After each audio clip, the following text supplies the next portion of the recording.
Howdy, all you delicious people. I'm here today to review Captain America Winter Soldier. So, going in here, I'm going to probably after this, I'm probably going to start attacking like these reviews in a different way than I have done like currently. Like a lot of times, like I go really into detail, and there's like a lot of like, hey, this planet and these people transition from here and there.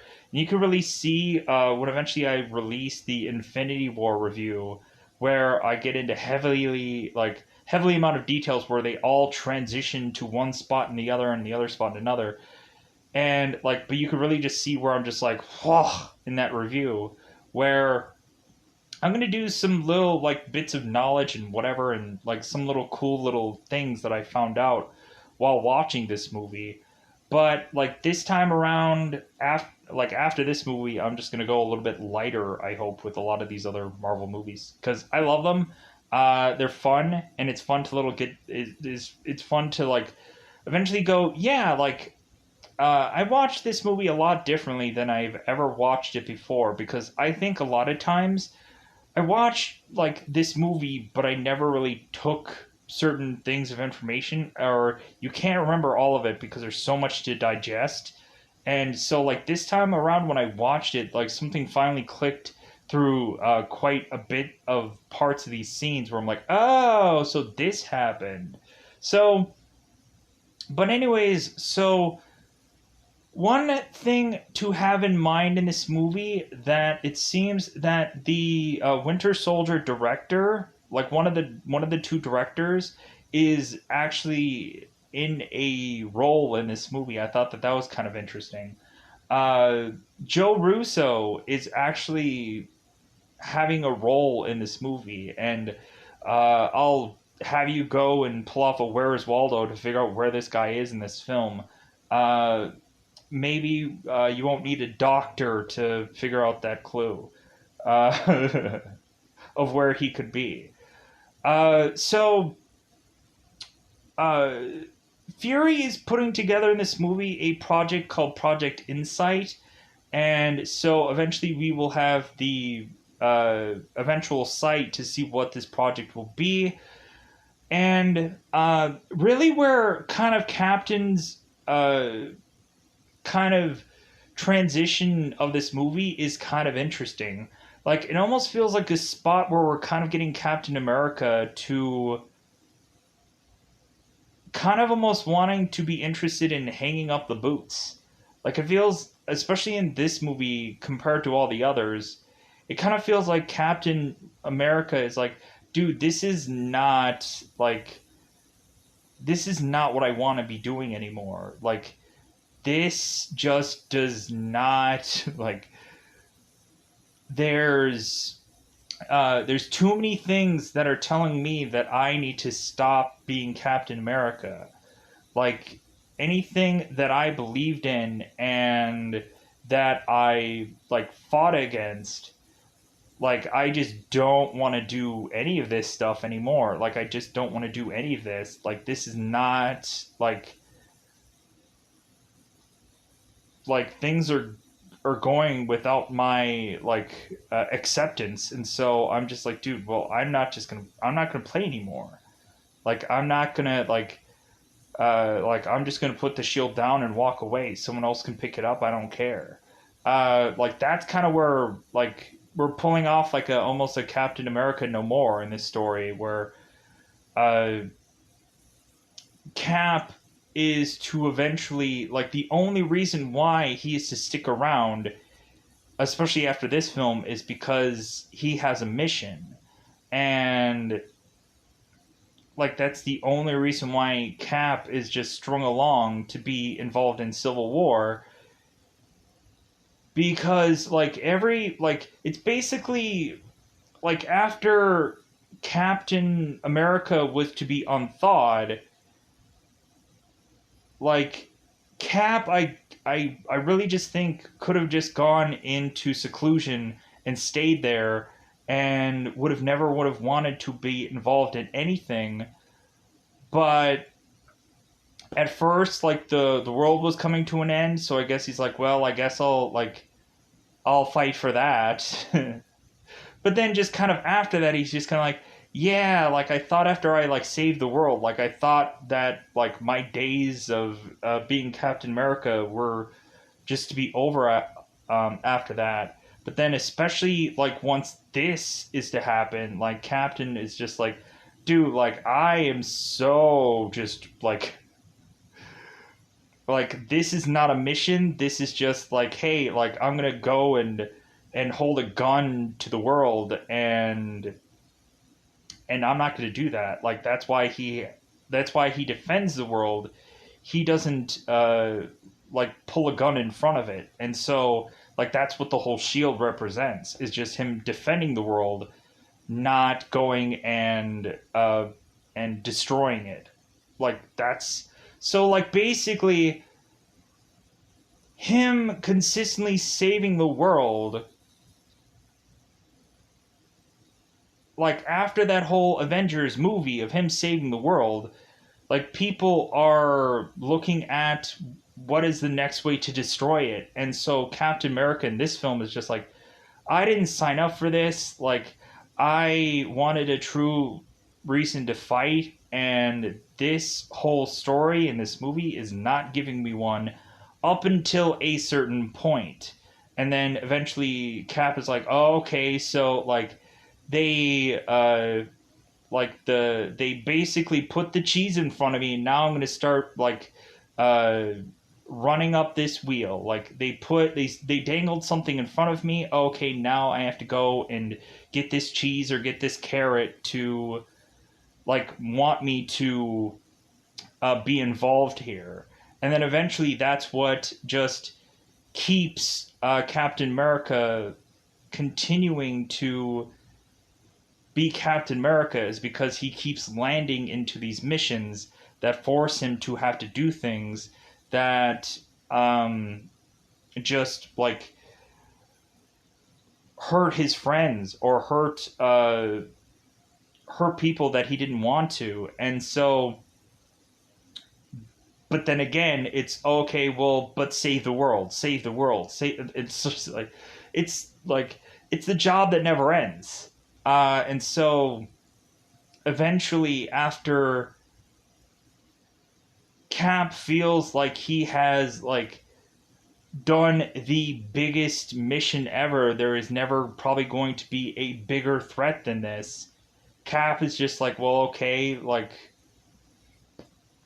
yeah, so I can't go into that because that goes into eventually another movie which I can't go into because I'm almost like going into like civil wars and all kinds of other things, and this needs to be bottled here. So a lot of this is the origin stories for a lot of characters in Falcon and Winter Soldier, with the exclusion of probably just one.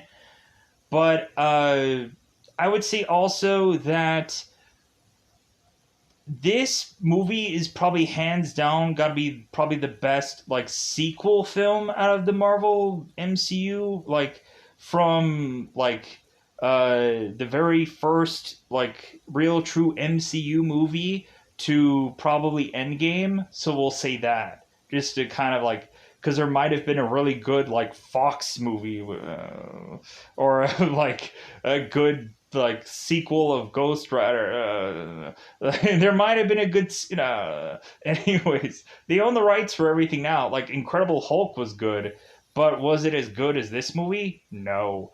Like it is kind of interesting to have seen like Samuel Jackson, who when he is to talk about this movie, he's like, yeah, man, I was shocked that they got Robert Redford in this movie. Like, I wasn't thinking that he was going to be in this movie whatsoever. Like, I was just in awe of that. And like, we also have Anthony Mackie, who was mentioning like his experiences on this film, where he was to mention that every scene that he was to have with Samuel Jackson, uh, like Anthony was consistently uh like in between like takes or whatever, Anthony was calling out Samuel L. Jackson and saying father, And Samuel Jackson was like, no, don't say that. Like, they're gonna write that in. Like, they're gonna write that in that I'm going to be your father, like, in this movie, and I don't want them to do that. Like, I know, like, like to I guess like eventually pass the torch, because I guess Samuel probably wants to live forever in these movies, and so if uh if Nick Fury is to eventually pass the torch to Sam Wilson, it's like, no, like, I don't want to do that. Like, I want to be in these movies forever. Like, you're cutting into my Marvel movies, son. Or not son, no. So but anyways, so also we are to find out in this movie that Nick Fury is a villain of Shield, and that might confuse people. But if anything, we're going to find out that he actually is somehow a villain of S.H.I.E.L.D. in this movie. All of S.H.I.E.L.D. We're going to find out he's a villain. We're going to find out. Believe me. I'll explain in the spoilers. I'll explain right away when that is to happen, that moment. So, but going into this, I thought that this movie was just like, especially this beginning, like the whole, like when Captain America goes off to this mission in the ship. Man, is that scene just so like, that's the most like paying off scene, is just Captain America just beating the crap out of these guys on this ship. I'm like, yeah, like he's beating the crap out of them, like flinging them, kicking them, like running really fast and just freaking knocking these guys off is just an amazing scene. We have this blue shield that is to be this like stealth shield that we are to only ever see once. Why, I don't know, but we are to see that there. We are to see a guy named Rollo who is to be with this Shield strike team, and we're going to consistently see him in this movie one way or the other. So more than likely, when I say the word strike team, that's exactly who I'm talking about. Where I'm going to talk about Rollo, but I might not talk about any of the other Shield team members, and they might actually have names in this movie, but I could care less. It'll just be strike team. But yeah, so we are going to find out who the Winter Soldier is in this movie, and eventually you'll probably find that out eventually when you watch Falcon and Winter Soldier also. But man, when watching this movie, it's kind of crazy to see like how big these characters are. Like Captain America in this movie looks freaking huge compared to any other film. And also, like, the Winter Soldier looks massive in this movie. Like, God, his arms look huge. And I'm wondering if he actually worked out for that, or maybe that's just all like, hey, let's just put some padding. Because I would have liked to have seen like a featurette of of just both the Winter Soldier and like Captain America just training for this. Like, that would have been cool. To just kind of see behind the scenes, but I guess that might well, we can't ruin it because we don't want to, like, people just go into featurette and be like, oh, that's so and so? Ah. But really, if you were to watch anything, if you haven't seen this movie and you just stumble upon other films, other Marvel films, any number of those could probably ruin this movie for you. Because this movie had a huge impact. Like, this movie was like universe changing. And so if I were to suggest to anybody like what would be the first like kind of Marvel films to probably go into, besides some kind of fun ones like Guardians of the Galaxy, because they kind of feel like they're their own thing, which eventually I'll probably get to volume 2, even though anyways, so, but yeah, so the Winter Soldier, as well as any like Captain America film, like probably should have been the first one a lot of people go into, because like the stories really matter in these movies, and there's a real huge like like effect these things have compared to all the other ones. Where like Iron Man's fun, like don't get me wrong, like a lot of these movies are fun and funny, but uh, like Captain America's stories like have some real impact on this universe and like make like these movies affect every other film, is what I could say. Eventually affecting like the Iron Man. Well, technically everything after 3 is Iron Man in an Avengers film.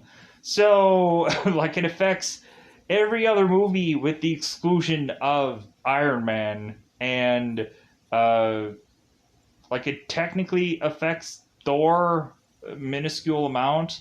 Uh, Definitely affects Spider-Man because technically origin, but anyways, like also Black Panther, but that's a given. So anyways, I'm talking for too long about any of this. So let's get into the spoilers of this movie, and I'm kind of just about this because I'm like like I love this film, but I'm also just worried about all the stuff that I have to go into about it. So let's get into it. Let's go into spoiler time. Spoiler time. It's about the time I'm going to spoil this movie because I hope I don't take like 2 hours to tip into this film. So the very beginning of this movie is the on your left scene where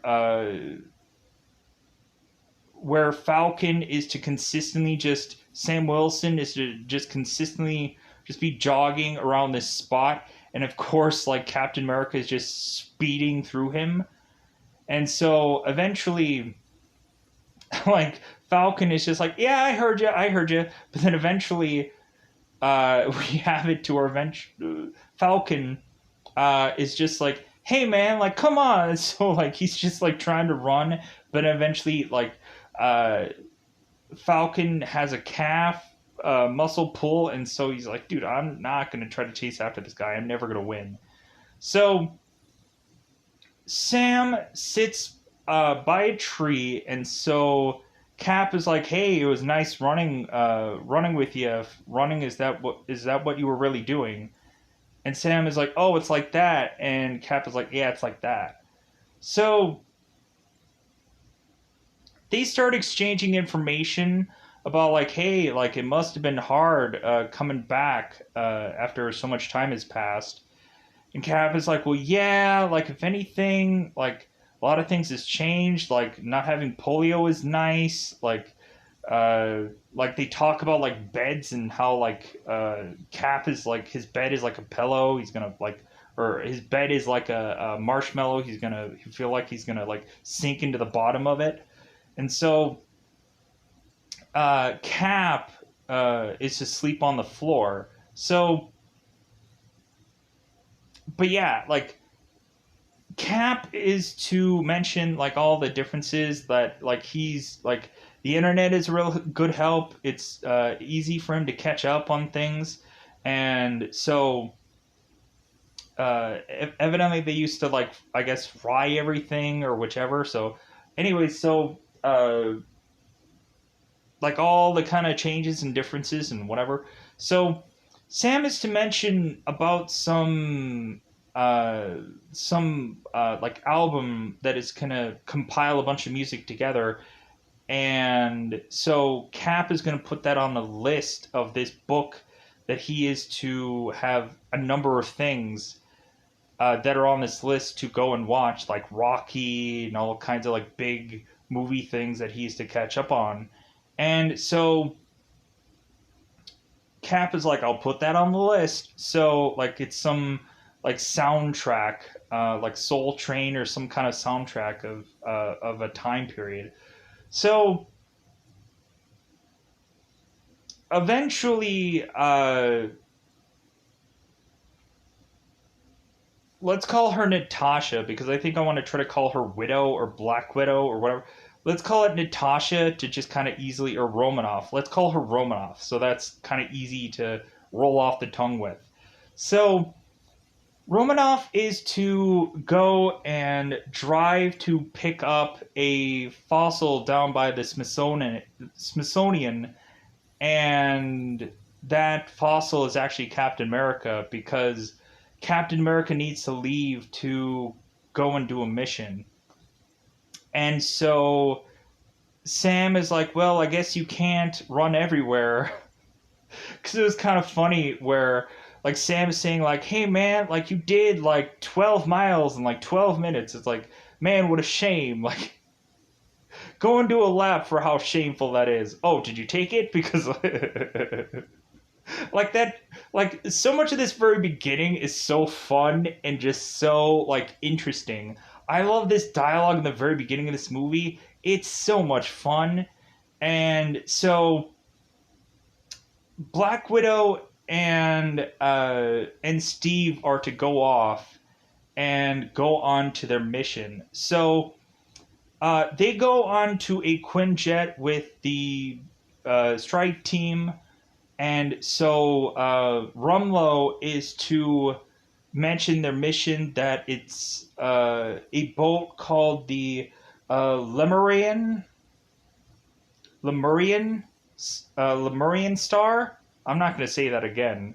I butchered it already. So it seems that Agent Sitwell and a number of other Shield agents have been held hostage by a number of pirates on a boat. One of the more notable pirates is Batroc, who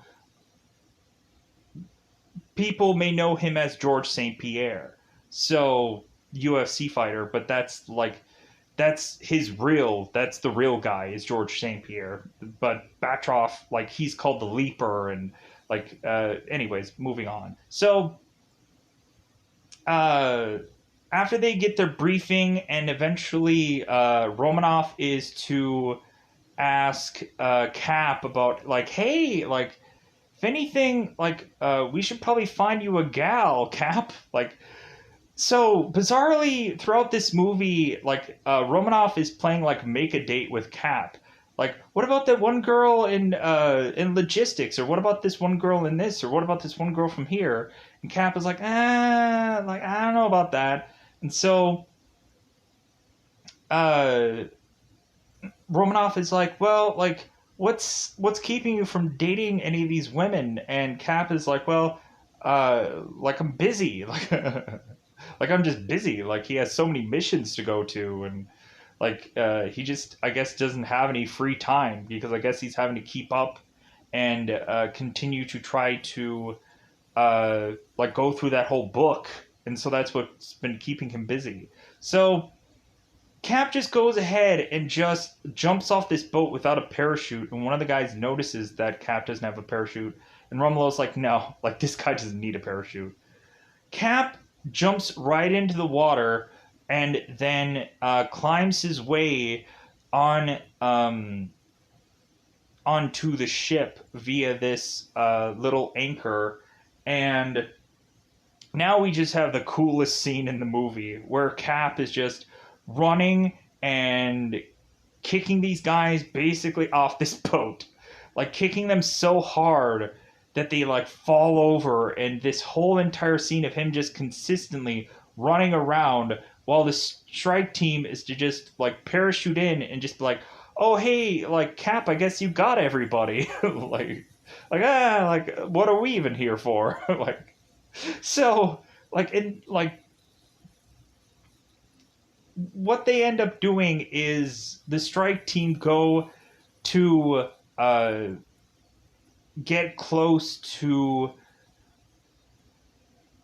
where the shield people are being held, and Romanoff goes off to the engine room and starts taking people down in the engine room, but she also has another mission that's not rescuing these people. So Cap goes and rescues all the people with the strike team, and that is to eventually lead both Cap and Batroff to face one another. And so Batroff is just like, oh, so, like, are you just a guy with a shield? Is that it? And so like Cap just puts his shield away, and he's just like, well, we'll see. Like like you'll see that I'm not just a guy with a shield. So Cap is to consistently fight off Batroc, and like man, like this beginning is just so good, so good. Just what's for dinner? So uh, so while Cap is fighting off Batroc, eventually that leads to Cap eventually finding Romanoff, who is stealing data. And Cap is like, what the heck? Like, why are you stealing data?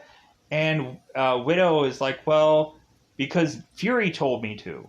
Like, Fury told me to steal data. And Cap is like, see what now? Like, dude, like, our mission was to save these people, and that mission isn't done yet. So all of a sudden a grenade is to appear in this place where both Cap and Romanoff are.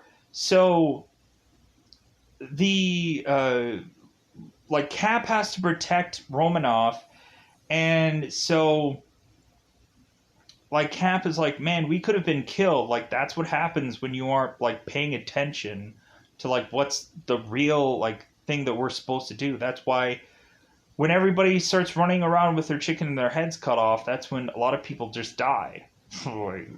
Straight up. So so Romanoff is just like, God, like, sorry, like, Fury told me that I had to do this, and plus also, like, I just wasn't paying attention. So, the Leaper is to get away, but eventually they end up saving, Sitwell and all the other S.H.I.E.L.D. agents, so, plus on that, I guess. So here's the thing that I am going to reveal to you right at this second. So, the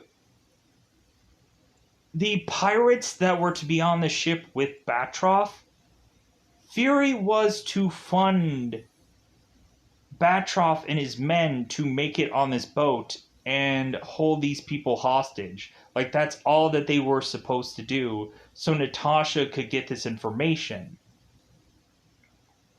And so that's weird. So Fury is stealing from his own people? Okay. So so that leads to like Black Widow jeopardizing the whole operation. And so eventually that also leads to Captain America now having to confront Fury about what Natasha had did, whining and crying to Fury about like, oh, this person wasn't supposed to be doing what I wanted them to do. So here's also the thing. So Fury is to eventually go on to find out more information, I guess, about Project Insight, and so Fury thought that he had access to a certain thing, but all of a sudden it is to say that Fury is to not have access. And so Fury's like, well, who was the one that said that I didn't have access? And so the computer had said, it's like, well, Nick Fury had said that you didn't have access. I'm like, well, I'm Nick Fury, so that doesn't make sense. So all of a sudden, like, Fury is kind of getting like very concerned about this whole about S.H.I.E.L.D. and so Fury is to go to Alexander Pierce, who's Robert Redford in this film, and to tell him like, you know, we should put a hold on Project Insight because I'm getting very concerned about like what's like going on in our operations. Like there's a lot of bugs here, and like I don't want to put this thing out there and have it blow up in our face. Like something is really weird here. And so Pierce is to be speaking with the councilman uh, about this very subject. And so Pierce is just like, well, hey man, like I will hold off on Project Insight, but you need to have uh, Iron Man like do a flyby by my son's birthday. Like he can't just like he can't just fly by. He's also got to mingle. Like come on. So Fury's like, all right, like whatever you say. So uh so now Cap is to go to Fury, and uh so Cap is to say it's like, hey, like why did you have Romanoff do one mission and have us do another? And like, and why didn't you tell me about that mission? And Fury is just like, well, like because you didn't need to know what her mission was, only she did. And so like Steve is like, so just everybody's just running around doing their own missions and just like it's like, well, yeah, as long as everybody gets them done, like I don't care like what happens. And so Steve is just like, well, that doesn't seem like there's a lot of trust between all of us. And so Fury is like, well, hey, like then how about like I show you something? So Fury is to go into this elevator and have Cap come with him. So Cap isn't to have access for this, and so Fury gives him access for this. So Cap and Steve are to have this dialogue where Fury is to mention that, like talking about his father, how his father always went to work with a bag lunch. And so eventually the people were very nice. Like his father would say hi to people, they'd say hi back. But eventually the neighborhood started to get worse, and then all of a sudden, like Fury's father would say hi to them, and they would be like, "Hey, keep on stepping." So eventually, Fury's father tended to grab that bag a little bit tighter every day, and so Cap is like, "Well, did you ever see what was in the bag, or did anybody ask what was ever in the bag?" And so Fury said, "Yeah, somebody did ask once to see what was in the bag." And what was in the bag was his father's like normal lunch and a 22 pistol or 22 like gun. And so Fury is to mention it's like I'm just like my father. It's like I can be nice, but like I also can't trust everyone. So like Cap is just like, well, that's just a horrible way to live. So so eventually that's just to push us into the next thing that Fury is to show Cap. So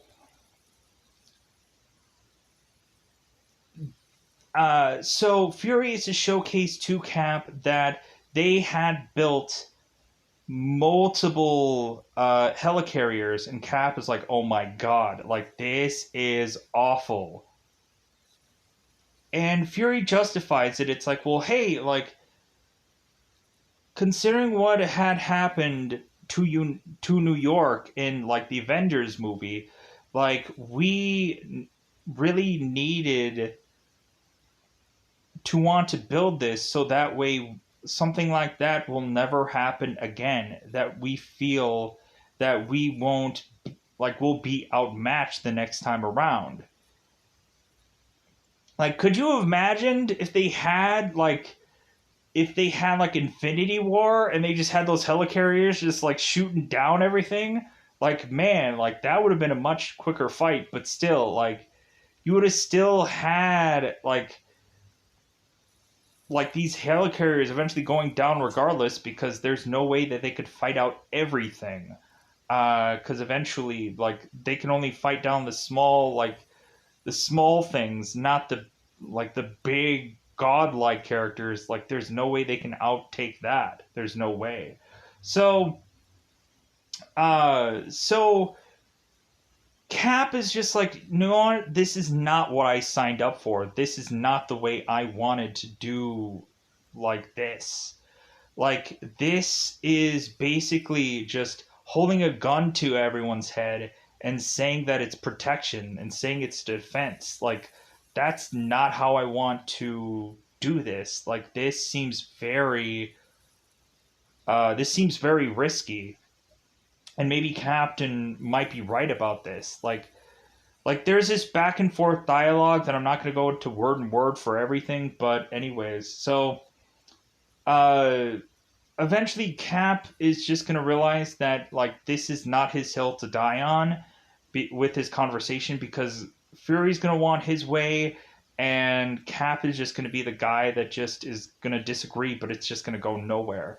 So Cap just decides to leave and go off to uh, to a museum to just see the Captain America museum. Like, I don't know why Captain America would want to go to his own museum. I guess there might be a closure moment to just kind of see like other people that were involved in like Captain America's project, and maybe to see kind of the aftermaths of what Captain America had did. To just kind of see like just to kind of get like a reason to keep doing this. Like, I think probably that's why he went to the museum, to see the kids light up on like seeing this information about Captain America, maybe giving like Captain like much more of a like a incentive to keep on doing this. So uh so also like Steve is to go and see like Peggy, like Agent Carter, and to see that she's still alive. But it seems like I think her memory is fading. I could be wrong about that. Like, it feels like when we have the scene where Carter is to talk to Cap, and then all of a sudden she is to be like really surprised that Steve is all of a sudden here. Like, I think that's probably because like her memory is fading, or like she has like very like short term memory now, and like she was surprised that Steve was to be there, and like Steve, who knows how many times that he probably said it's like, well, yeah, like I couldn't like leave my best girl behind without one last dance. So Carter is kind of like catching up with Steve, and like eventually like Steve is kind of like, I guess he just had to see like Carter to like also like see if he still consistently wants to keep doing this. Plus also he might as well have seen her, because like he may never be able to see her again. So but if anything, so now we're going to transition to have Fury eventually just be driving along, and all of a sudden, like, people are starting to look at Fury's car, and it's like, hey, do you want to see my lease? It's like, so Fury's driving along to all of a sudden get into an ambush where, uh, where we have a bunch of police officers and military people all trying to bust through Fury's door. And so, funny enough, once this car gets easily just shot up a few times or another, nothing really works. And so, eventually, while people are trying to bust through Fury's door, the car is demanding to have Fury do countermeasures, and Fury is just like, wait, like, I'm only going to get one chance at this, so I need to have it at the best possible time. So they break through Fury's door, and so Fury's like, now, and so he sprays like all of these Hydra guys, and then has the car like drive out of there. It like backs up and then like drives the heck out of there. And so eventually Fury asks for the wheel, and eventually, like, he uh, goes on to drive, and then all of a sudden, like, the Winter Soldier is to appear and place a bomb under Fury's car, which flips uh, Fury's car over. And so when the Winter Soldier is to come to collect Fury, Fury is to cut through the top of his car and through, like, the street to escape. So uh, Steve is to make his way back to his apartment building, and so uh, we have some nurse that he, I guess, had been talking to, or he had kind of been interested in, and so uh, Cap sees this nurse going and doing laundry night, and so Cap is like, hey, I have a machine in my room, how about I just let you have it, like, if anything, like, so that way you don't have to pay for any of those machines. And so, like, the nurse is like, well, what'll it cost me? And Steve's like, a cup of coffee. And so this nurse is like, well, that's fine and all, but I have so many diseases that these scrubs could give you, and so, like, I don't know. And so Steve is like, oh, okay, like, oh, sure, like, I'm gonna be so worried about that, like, yeah, like, anything that he would get, he could instantly cure it because of his body. So, uh, the nurse also lets Captain America know that evidently he left his radio on, or he left music on, and so Steve is like, I didn't leave music on. So let me pause here for a moment. Let me reset for a second. All right. So Steve goes into his apartment to find Fury there. Also, there was a moment where Fury was to mention when he was talking to Cap all about trust. And so Fury had mentioned that he had lost an eye because of someone he thought he could trust. That story is incorrect, right? Like, that story is incorrect because maybe he did trust something, but not someone. But I guess technically, there's this kind of. But anyways, so that kind of irked me. But anyways, like, realizing that now. So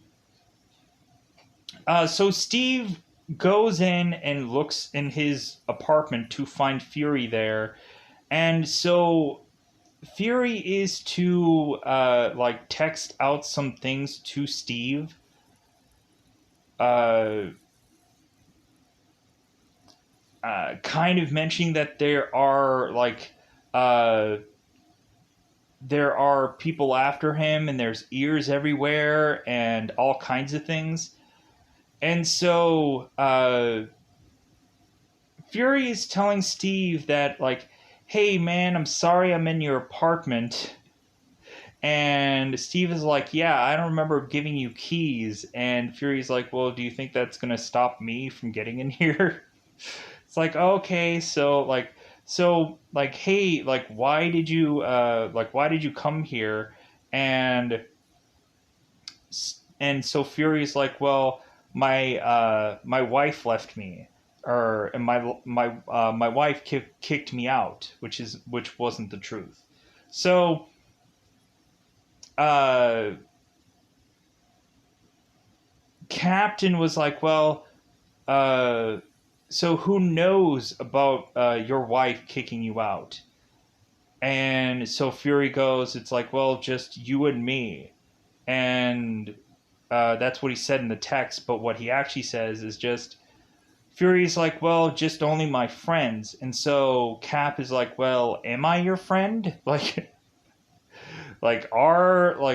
basically mentioning, like, are you on my side? If technically, like, you, like, obviously bugged my apartment, because eventually Pierce will tell will tell Cap that Fury bugged his apartment on purpose. I guess to supposedly protect him, but anyways, but anybody could listen in. So anyways, after this dialogue is to happen, all of a sudden there are to be bullets flying into Fury, and all of a sudden, the nurse is to come in with a gun and say, "Hey, I'm Agent 13. I'm actually just like a part of like I'm a part of Shield, and I came here to like I guess protect you, but I guess instead like I'm protecting Fury." So Cap goes off to go after the assailant, and of course, the assailant was the Winter Soldier.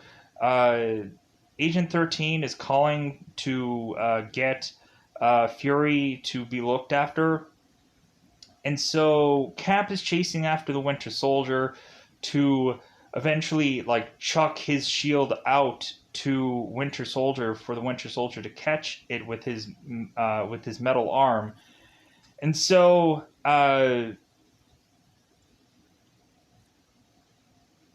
eventually that leads to have just Cap like not be able to take down the Winter Soldier, and the Winter Soldier of course gets away.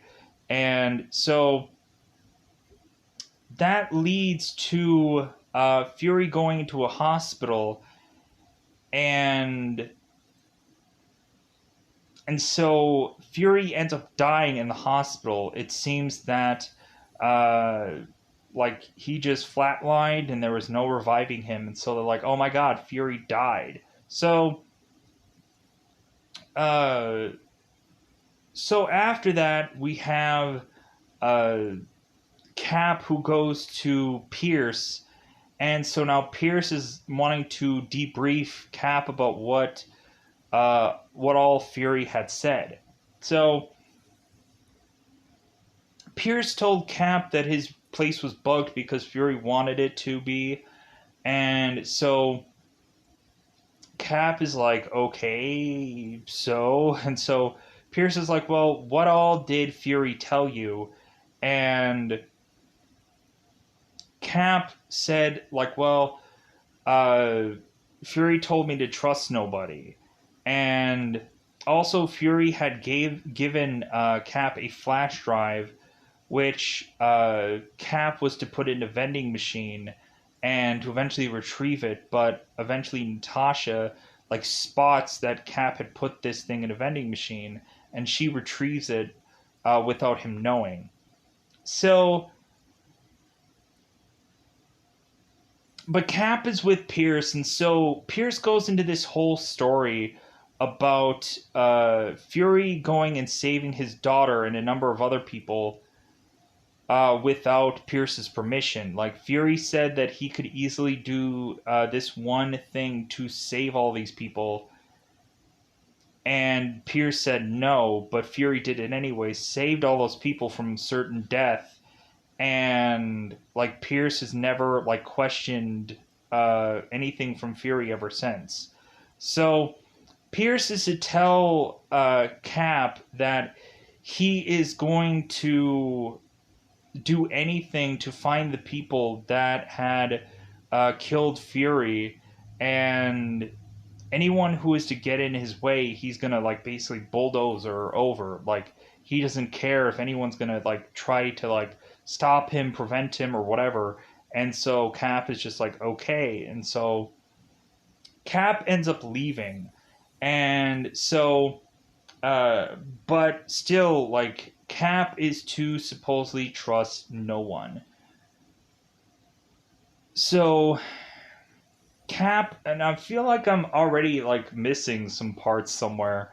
Like I feel like I feel like there's something missing already. So, uh, so Cap is to eventually go into this elevator, and so all of a sudden there's more and more people like consistently getting to this elevator, and so Rumlow and all the strike guys are to mention like, hey, like Steve, like it seems like we have some some new information from off the roof, like, hey, like, if anything, this might lead to something. And so Cap is like, and so Rumlow is like, well, hey, do you want to go? And like Cap is like, like I'm not sure yet. Like, let's figure out what they come up with, and then we'll make a decision. So, and so Rumlow also brings up, man, it's like it's really bad what happened to Fury. It just sucks, man, right? So, like, I'm sorry, Cap, and Steve is like, yeah, I appreciate it. So, all of a sudden people like start piling into this elevator. There's bizarrely guys in suits that are just like sweating as if they're nervous for some reason. And so like Cap is spotting that. And so all of a sudden it's like somebody is gearing up for something. So Cap is to immediately say, okay, well, before this whole thing starts, does anybody want to leave? And so all of a sudden that's when everybody starts attacking. And so uh, that's when like Steve is to all of a sudden be like try to be magnetized to a part of this elevator, but eventually just Steve just out strengthens everyone. He's just stronger than everybody, and he just like out muscles all of them. And then eventually Rumlow calls for reinforcements, and so Cap stops this elevator in between floors, thinking that he could probably sneak through either one of these floors, but he can't. So he decides to go through the glass part of this elevator to fall to this like through this other glass like wall of this building to just like kind of have the shield take all the impact and Cap to just walk off, just be like, nah, like I'm fine. So Cap is to eventually get his motorcycle and is to try to get out of here, but there's a Quinjet in the way. Steve goes on to try to take his shield and like take down all the things that are having this Quinjet be mobile, and so then Steve just motorcycles out of there. So Steve goes back to the hospital to try to retrieve this bubble gum and retrieve this flash drive, and so Natasha is like, well, hey, why do you have this? Why did Fury give you this? And Steve is just like, well, because like Fury didn't know who to trust, and so Natasha is like, well, like, could you trust me? like, hey, like, if anything, I'm going to trust you with some information that Fury had sent, like Batroff onto this thing to, because he wasn't trusting of those people of Shield, and so, like, Natasha is trusting Cap with this information, and so eventually after Cap is to leave, Pierce is to basically tell like Sitwell to tell all these people like, hey, like we're all gonna be after Captain America now. Like if anything, if any of your projects you have, like just basically scrap all of them because this Captain America thing is like the mission that we're supposed to do right now. Because basically, like they're kind of tying both Fury and Cap as the enemies of Shield and whatever, and like that basically they were to like all to be untrusted. So, but anyways, so Cap and Natasha are talking, and so Natasha is asking Cap, it's like, well, what is the next step? And Cap is like, well, I want to know what's on this flash drive. I want to know what was the whole reason for us to go out there for this. Like, I want to find out what's on it. So, eventually that is to lead to a road trip to this mall. And so consistently we have both Cap and Natasha that are to be wearing like street clothes. And so uh, Natasha is to basically have Cap do all these like goofy things, like laugh for her jokes and kiss her and stuff like that, to have these guys who eventually the strike team eventually find them after both Cap and Natasha go and unlock what this flash drive is to have on it. But that just sends them to another location, which is to be Captain America's old army base, where he is to relive some flashbacks of him being a younger, skinnier Captain America, and him just kind of reliving certain things and like seeing old ghosts technically as like photos or anything like that. So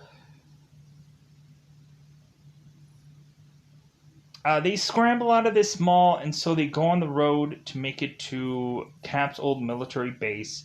And so Natasha asks like Cap, it's like, well,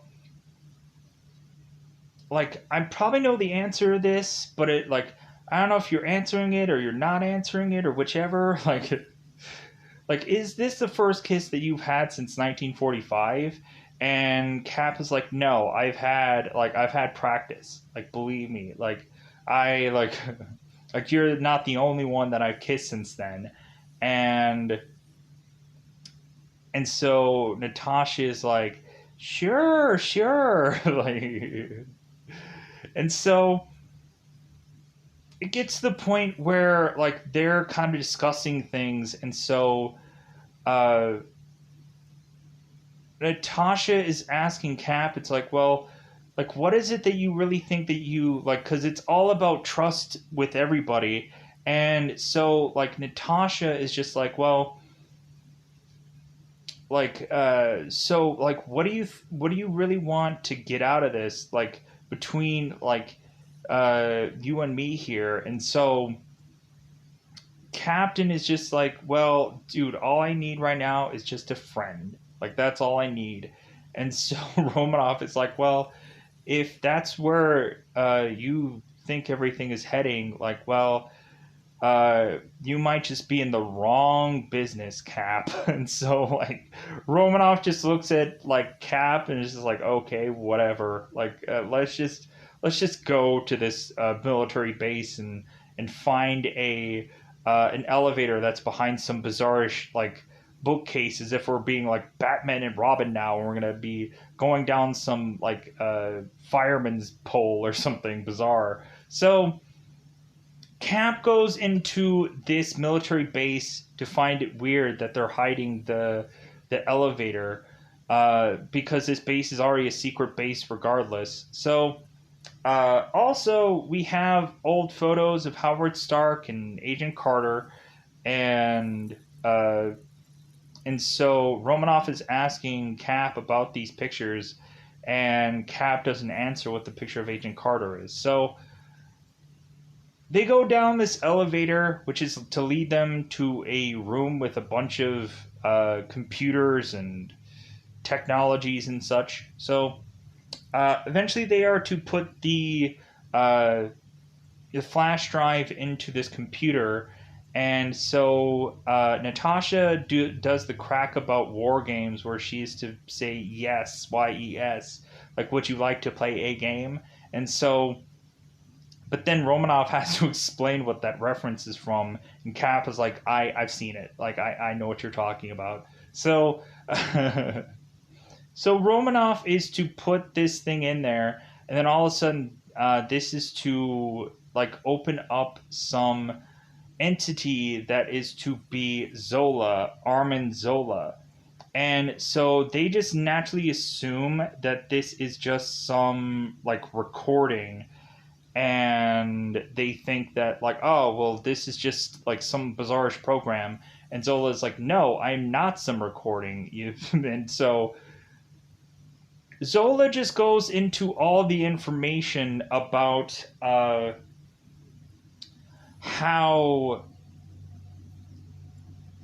that him and a number of other scientists of Shield had gotten together and had decided to be Hydra members within Shield. How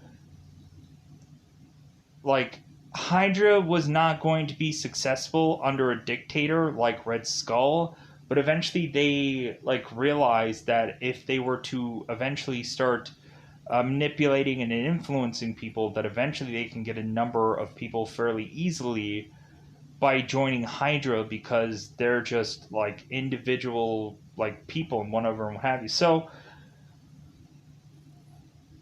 really, Zola is to give this whole dialogue about like there were some people that they needed to snuff out right away, to continue to go on this path of um, continuing to uh, get this information out there to get more people of Hydra. And so anyway, so Zola is to tell Steve, like, yeah, like, it seems that your death, as well as you coming back, has meant nothing. Like, there's a zero sum of reasoning for you to still be here, because the reason that you were here was to stop Hydra, and your death was to stop Hydra, and you didn't do that. And like you being here now is to stop Hydra, and you're not even doing that because Hydra is Shield, and you're working with Shield. So the reason for all of this Zola dialogue was to just distract both Cap and Romanoff, because there was to be a jet coming in to shoot off a missile into this place to annihilate this whole place off. So Cap finds some kind of like sewer drain or something close to that, and so he opens that and tosses both him and Natasha in there. And so like Cap like puts his shield up to protect them from all this debris that is to come down, and both Romanoff and Cap are to eventually just like get out of this spot unscathed and make their way to Sam's home. And so that's when both Sam and Natasha were to incorporate Sam into all this, to just be like, hey, like, since like we don't know who to trust, I guess we can just trust an outsider. So that's Sam. So like Sam, after like I guess like Natasha and Cap like both kind of took a shower and any number of things, like Sam is like, hey, do you guys want breakfast, if you guys even eat that? So uh so Natasha and Cap are to have this dialogue where Natasha's like, man, how are you like feeling about all this? Like, you basically died for nothing. And Cap is just like, well, like maybe that's why I'm here, is maybe just to uh to resolve this, and then like maybe that's like why I'm still here. So eventually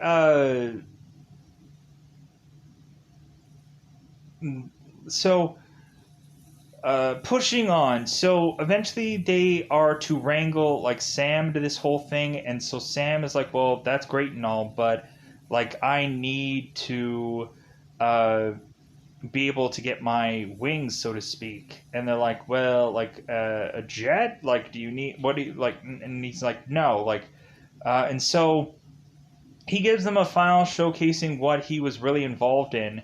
And so Cap is like, well, hey, wait a minute, like I thought you were just a parachuter or whatever, and or I thought you were just a like a Air Force pilot. And Sam was like, no, it was a lot more than that. So eventually they are to get Sam's equipment, and that is to uh, lead to them to go and get Sitwell to try to squeeze him for information. So uh, so Sidwell is to go and is talking to the senator from Iron Man 3. And I'm not going to say what his actual name is because I'm not going to take that kind of time. Like, I don't know what his actual, like, senator name is, so I'm not going to say what it is. I'm just going to say that he's the senator. At least I got that. So, the senator from Iron Man 3 is talking to Sitwell and is, like, mentioning, like, about, like, he's getting, like, ridden really hard, like, literally, uh, by a 23-year-old, and that he's having like that he has like a horrible back, and like he's just like, man, like I can't keep up. Like, so like this whole dialogue, and so all of a sudden like the senator is just like, hey, what a nice pen, and then he like hugs him and he's like, Hail Hydra. Like, oh my god, the senator is also a Hail Hydra member. Oh, that figures. So, but then all of a sudden, after this conversation, like the senator is to walk off, and then all of a sudden he's having knee problems, and he's like, "See, like, should I get that checked at, like, looked at?" And and so Sitwell is like, "I guess." So senator's like, "Oh, okay, I'll see you." And so like he just bizarrely just walks off. Like it's just the most bizarrish way to like end a conversation. But anyways, so the senator walks off, and so Sitwell is just kind of like getting a phone call, and it's of course from Sam to just be like, hey, like if anything, like you're gonna come with me. And Sitwell is like, well, who am I talking to? And so Sam is like a good-looking man at your 10 o'clock. And so Sidwell eventually is to find Sam, and Sidwell is like, well, why should I go with you? And so there is to be a red dot that appears on Sitwell's uh, tie to persuade him to do so. Uh, so both Cap and Romanoff uh, go ahead and grab Sitwell and just kind of squeeze him from information.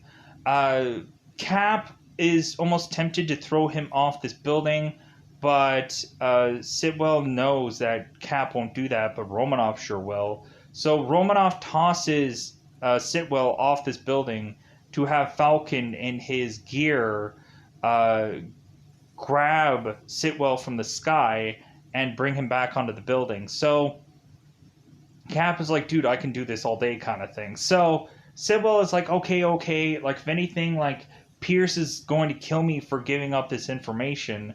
But, like, we're taking Project Insight, and we're going to wipe out every single person that we think may be a threat.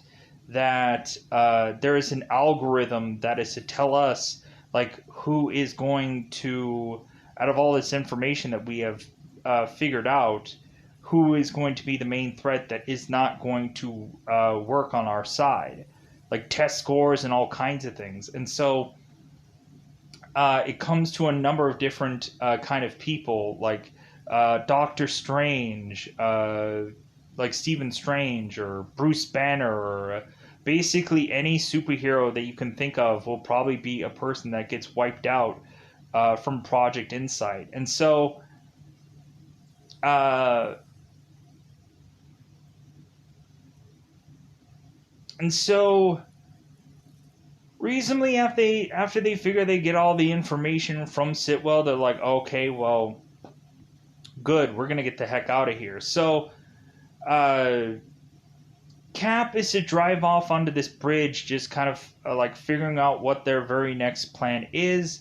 And so they end up getting stopped by the Winter Soldier, who ends up like basically like taking down their vehicle. And so they scramble to jump off of this bridge, like well, not exactly jump off, because eventually Cap just gets flung into this bus, and so now he's stuck there. But eventually, like, Falcon just flies off, so like he's like just kind of fine. And then Widow uh, ends up just kind of having to like make her way like from the Winter Soldier as well, because like trying to get away from the numbers because Winter Soldier is not alone. So uh, Winter Soldier goes after Natasha, and all the other like goons that he's with is going after Cap. Uh, so Winter Soldier goes after Romanoff, and so uh, Winter Soldier is to see that or hear Romanoff doing like making some call, and so Winter Soldier is to go and set a bomb device to take down Widow, but she's not even there. All of a sudden, like Black Widow appears from behind Winter Soldier, and so Winter Soldier is caught off guard, but eventually he figures out a way to try to get at her. But what ends up happening is that Black Widow ends up using her her one weapons that like EMPs any number of things or just electrifies stuff, and so Winter Soldier is getting taken down by that, and so eventually Cap is to go and kind of like run through this bus to like try to like get out of this like gunfire, but then eventually Cap gets his shield and starts deflecting all these bullets to hit these guys to kill them all off. So, which a lot of people would say that it's goofy that they're like, dude, shoot the legs, pull the like shoot the glass maneuver from Die Hard, do that. So but yeah, so Cap takes all these guys out, and so eventually now Winter Soldier is going after Cap now, and so like this is a pretty decent fight out. Like we have a lot of like flinging maneuvers going on, and like it's a really cool like there's a lot of really cool like camera angle stuff going on here. It's really interesting looking. So but eventually that is to all lead to have Cap accidentally ripping off the face mask completely of Winter Soldier to reveal that it's Bucky Barnes. And so Cap is like, Bucky? And Bucky is like, who is that? Like, what is that? I don't know what that is. And so all of a sudden we have all of the quite possible SHIELD / Hydra agents going and arresting both Natasha and Cap, and so I'm trying to see here if I'm covering everything.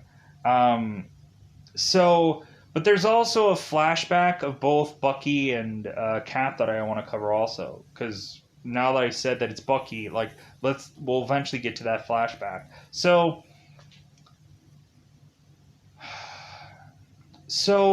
once it's revealed now that it's Bucky, we also have a moment where Bucky is to go to Pierce's place and to talk about things, and Pierce is to ask like, hey, like, do you want some milk? And like Winter Soldier says nothing. And so Pierce is to mention like what their next objective is, and eventually Pierce's maid comes back into the home because she needed her cell phone, and Pierce is like, man, I wish that you would have knocked, because now I have to shoot you and kill you because you now see me like being tied with this character that will kind of reveal something far too soon. So but anyways, so Cap is now arrested, and like Rumlow is having like the gun on the trigger the gun to Cap's head, and Rumlow is like, dude, we can't kill him here. Like there's cameras, like there's anybody with a cell phone that can cover this. So they just put Sam, Natasha, everyone involved in helping Cap. They just throw them into some police van, and take them or take them to a secluded location to just shoot them all off. So Cap and Sam and Natasha are just thinking like, oh, okay, how are we going to get out of this one? So all of a sudden we have Maria Hill who appears because she is to take down one of the other guards next to her. And so she's like, man, that helmet. Woof. So Maria is to help these guys get out of there, like tear a hole through the bottom of this truck and tear through the street to get them out of there, just like Fury did earlier. So when Rumlow is to open up the van to just be like, hey man, start digging up bodies, like these guys are dead. So that just leads for them to just go, oh, like I guess not. So that ends up having our fearless leader, or I guess I should go into. Let's go into the flashback and then let's go into the Bucky scene. So there's a flashback that Captain America was to have where this had just came from like Captain America having a funeral for a family member. And so Bucky is to tell like Cap, like, hey man, do you need anything? Like, hey man, you can live with me. Like, if anything, it's like it's you and me to the end of the line. Like, it's like me and you against the world kind of thing. So Cap is to appreciate that sentiment, but he's like, no man, I'm completely fine. So like that should like show how close of friendship that these two people are, but like to really just show that that line is going to get used somewhere else in this movie. So Bucky is to come back because Bucky is an easier word to say than freaking Winter Soldier 80 bajillion times. So Bucky is to go back to Pierce and all the Hydra people, and Bucky is to mention how like Cap knew him and how it, like the interaction that they had seemed so odd. And so Pierce is just like brainwash him, like erase his mind, like do whatever, like make him forget any of this because like we don't want his memory jogged at all. So so Pierce is brainwashing Bucky yet again, and so that is to lead to Maria taking Sam, Cap, and Romanoff to this secret hideout, which is to, of course, reveal that a doctor is to be present there that is going to probably look familiar if you know directors. But also it's going to be revealed that Nick Fury is still alive. That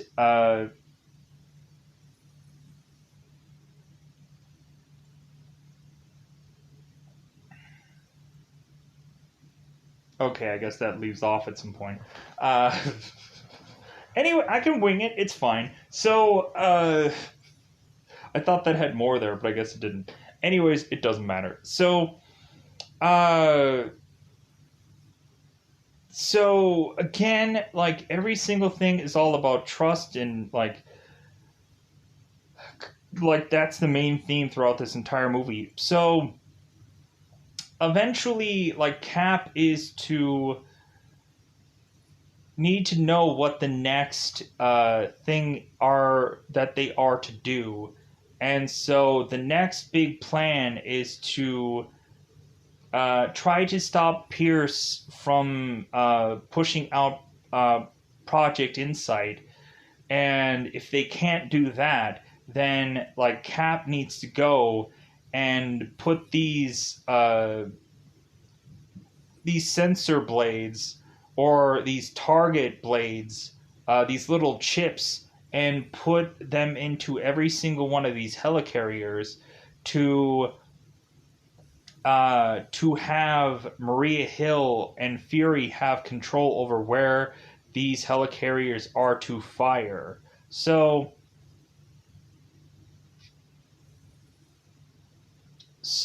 that leads to them going with this plan, and then they're just like, okay, so really after that, like Sam is to ask like Cap, like, hey man, like what are you gonna wear for this mission? Because like I don't think that you're gonna just be able to easily go in there and like in just normal uh like like a t-shirt and jeans. And Cap is like, no, like I'm gonna find the right uniform. So Stanley is to appear into the museum to realize, ah, crap, because Stanley is a security guard. And he's like, I'm going to get so fired because the statue that held Captain America's costume is now gone. Here's the thing with that. Like, these clothes should have actually been behind, like, glass cases because, like, if you were to see anything, like, some stuff eventually does wear down over time. Like, especially decades and decades of just, like, being in a like being like out, eventually something's going to wear thin, and I'm assuming that that shouldn't look as good as it does, because that's why they keep everything in like glass cases to try to preserve a lot of stuff, or otherwise it's just gonna like confetti away, kind of like a snapping of sorts. So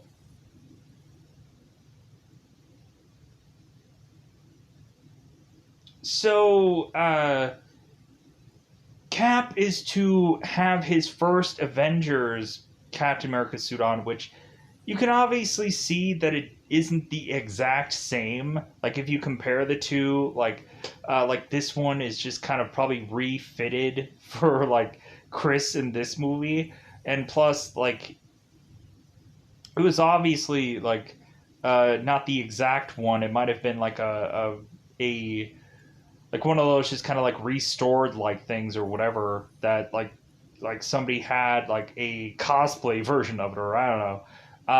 But anyways, like same helmet and whatever. But anyways, so pushing on. So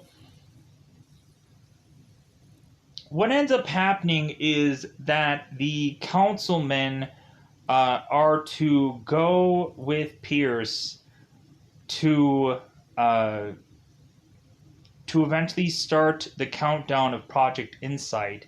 And so Cap is to want to sneak into this shield facility to try to persuade people to do the right thing. By going on the intercom and telling them after he sneaks in there, like, hey, just so you guys are aware, it's uh, like, uh, like, not everybody is what you think they are. The Shield Strike team is all Hydra. Pierce is Hydra. And so really we need to just stop Project Insight at all costs because like every single person that is on those helicarriers are all Hydra members, and like you guys need to like stop all this. You guys need to prevent this from happening. And so the guy who is to be the one guy who's putting the fingers on the keyboard, so to speak, Rumlow is having a gun to him right now, saying like, "Okay, like you get to exceed Project Insight to go on beyond this countdown. Like, have it go online now." And so this guy at this keyboard is just like, no, like, if anything, like, I'm not going to do what you tell me to do. Captain's orders. And so Agent 13 is to pop up and say, like, yeah, like, Captain's orders. It's like, if anything, like, do not have him, like, do not tell him what to do. So Rumlow eventually is to take down his gun, but eventually he is to cut Agent 13's arm to have her drop her gun. So Rumlow starts firing um, at a bunch of people, and that knocks down this computer guy. And Rumlow just starts typing in things to put Project Insight up. So. Uh, I'm hoping eventually that I've kind of covered everything at this point. But if I didn't, then oh well. There's gonna probably be a big mistake or a big goof that I made somewhere. Oh well, it's gonna happen probably. Uh, so really, like Cap after this fact is just like, well, I guess the cat's out of the bag. Uh, so Cap and uh, Cap and Sam go off to go for the helicarriers because that's what they have to do now. So, because these things are coming out and there's nobody stopping them. There were some Shield members that made it into the helicarrier, but they probably didn't make it their way out. So, anyways, so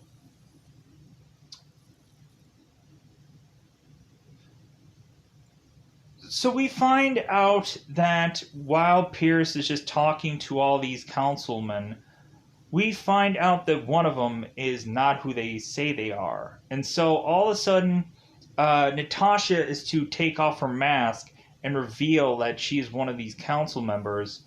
And so, like, Pierce is like, okay. So, Natasha is to try to go on to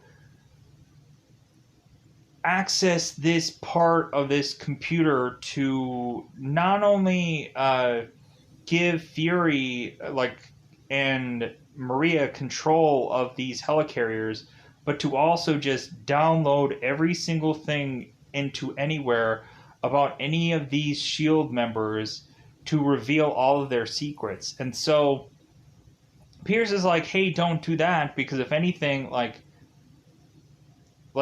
is going to happen to all of your secrets? Because when looking back on it, Natasha was to think that when she was to be in Shield, she thought she was going to do some good, but then she just traded the KGB for Hydra, and so she kind of felt very defeated about finding out that Shield was just Hydra, and that she didn't do much of a real true difference here. So but Natasha is just like, well, hey Pierce, do you want your information scattered out to the world that you're this horrible person? So, but anyways, Pierce is just like, well, but you need two executive people that are to be able to get in here, and you're one, but you won't find another. All of a sudden, Fury is to come in there and to scan not his good eye, but his other eye, to just be like, yeah, I had a contingency plan too for just this scenario. And so they can get into this computer and they can do any number of things. So now let's get to the helicarriers. So Cap is to go to the first helicarrier, and he is to Sam is to ask Cap, hey, how do we know these people are bad guys? And Cap is like, well, if they're shooting at you, they're bad. So Sam is like, okay, that makes sense. So Cap is to go and jump onto the first helicarrier, and so he is to easily go in there and he's having to kind of dodge his way through this, but he makes it to the first helicarrier, gets the target sensor, and goes to the next helicarrier. I think there is one part uh, where Cap is to need a hand from Sam to get him from one helicarrier or the other, but I'm not sure if that's the second helicarrier or if that's the third. But I know that does happen here. But eventually, Cap is to make it onto the second helicarrier, and so the Winter Soldier is to have these Air Force guys trying to give Cap some kind of air defense. And the Winter Soldier's like, no, that's not going to happen. I'm just going to have every single one of you all killed off. Like, throw, like, grenades into your, like, jets, your Quinjets, and, like, kill all of you. And so, eventually, towards the end there, Bucky just goes into one of these jets and takes off to get into the last jet to make his way to the third helicarrier, because Cap has already target censored this second one. So I think Falcon helps Cap get to the other helicarrier, and that's when Bucky is to bum rush Cap and knock him almost off this helicarrier completely, and then attack Falcon, rip one of his wings off, toss him off this building to have him parachute and almost smack into this building. And so Falcon is now having to force to take down some of the SHIELD strike members, and so he has to eventually fight Rumlow, and we'll get to that. So so Cap is on to the very last helicarrier, and like basically like Maria Hill is like counting down the minutes for them to go and put out this all-out onslaught to kill everyone of all the people that they needed to take out. So Cap is now having to try to like have this fight out with Bucky to make his way to this targeting sensor, because Bucky is in the way. So Cap is like, God, I really don't want to fight Bucky. So eventually they end up having to forcibly fight, which is to eventually knock both Cap and Bucky into this glass part of this place, where eventually Bucky is to hold on to the target sensor thing, and Cap is to tell Bucky to let it go, and he won't. So Bucky is to have his arm getting broken, so that way he will let this go. And so eventually Cap is to try to knock out Bucky so he can get the sensor and get back into putting this thing together. But while he is to do that, Bucky is to consistently shoot Cap numerous times. But luckily Cap is to put the target sensor in there, or the target blade thing, to make this whole thing work. And so Maria Hill is like, okay, so now all you have to do, Cap, is get the heck out of there, and we'll blow it, and then you'll be fine, and then everything will be fine. And so Cap is just like, blow it now, just like kill all these things now, like. And so that leaves to have like all of a sudden all these carriers are to like start like blowing up one another. And so all of a sudden there's like pieces falling, beams are falling, and so all of a sudden like there's some beam that is to fall on Bucky, and so Cap is to rescue him from that, but that doesn't stop them from fighting. And so really, like, Bucky gets up to start fighting, and with one arm, his robot arm, because the other one is broken. And so Cap is like, I'm not going to fight you. Like, I'm done fighting. And so Cap tosses his like shield down through some hole of glass, and so Bucky's like, well, okay, like so. Like Bucky grabs like Cap to the ground and just starts continuously punching him with his robot arm, and so like so they're having this exchange of dialogue, and so Bucky's to mention uh, that Cap is Bucky's mission, and so Cap is like, "Well, finish it because I'm with you to the end of the line," and so Bucky is just so like just weirded out by all this. So like Bucky is to tell him what his actual name is, like his whole name, and so Bucky's like, I no, like this isn't true, like this can't be true. So, but what ends up happening is that uh, like eventually Cap is to fall through this glass to fall into this like I guess like river that they're in, and so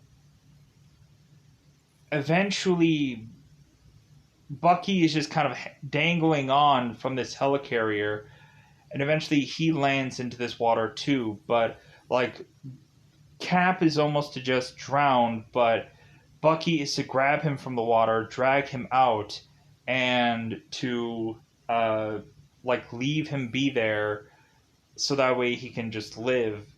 Because I guess like something from Bucky is like starting to remember. So let's cover the Pierce stuff. So Pierce is to eventually have a weapon at his arsenal. So uh so all these councilmen were to have little badges on their chest. And so Pierce is to target all these badges but Romanoff's, and to kill all these other councilmen off because they weren't going to be much past this movie anyways. So Pierce is to have basically a bomb on Natasha, and so like, hey guys, put your guns down because or Romanoff dies.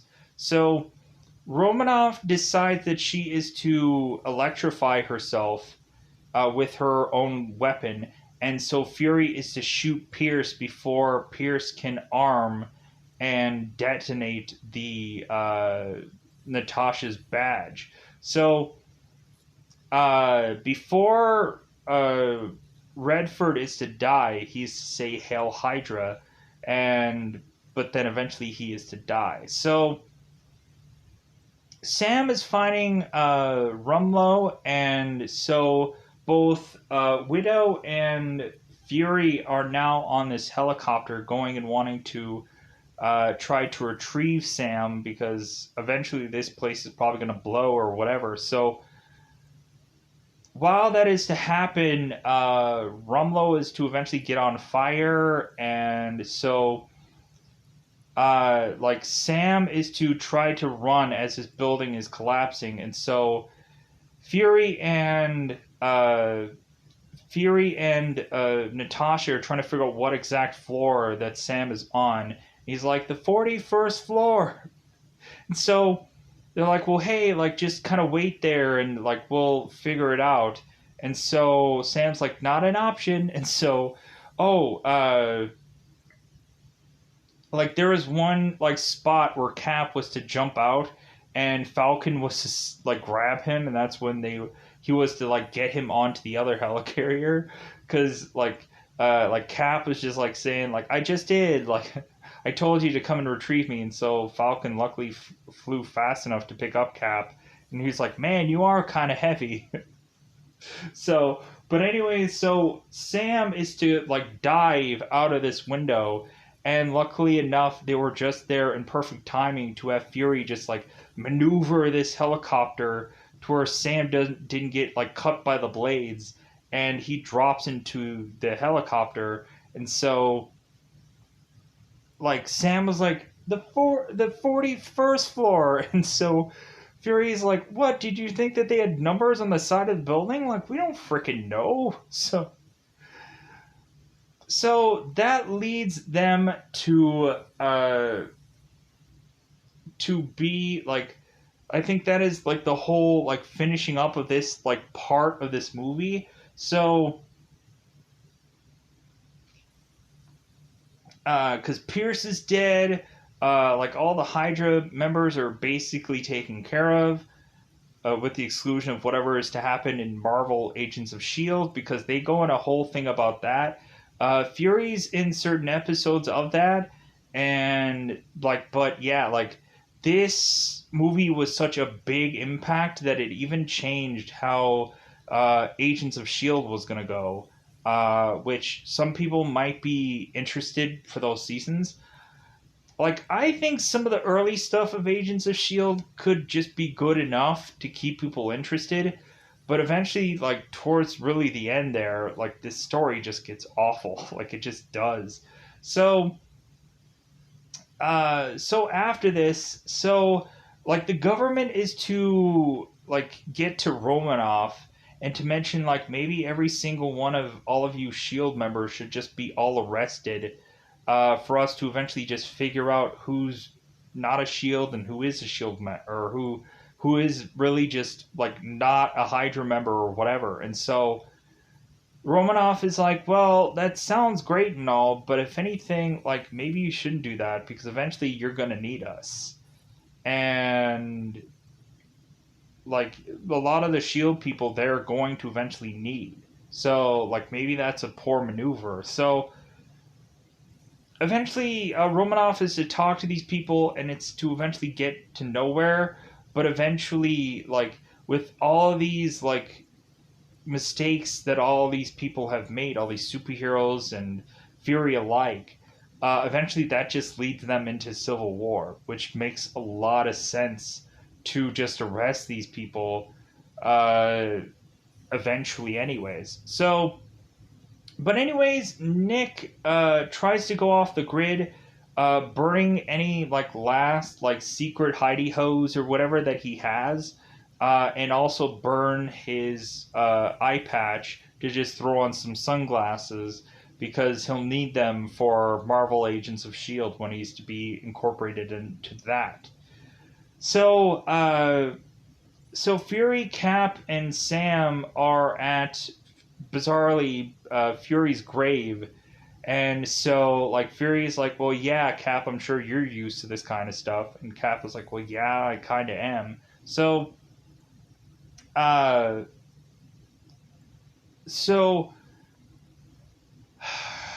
Fury is to mention that he is to go to Europe. There's still some Hydra members that still has to get wrangled up.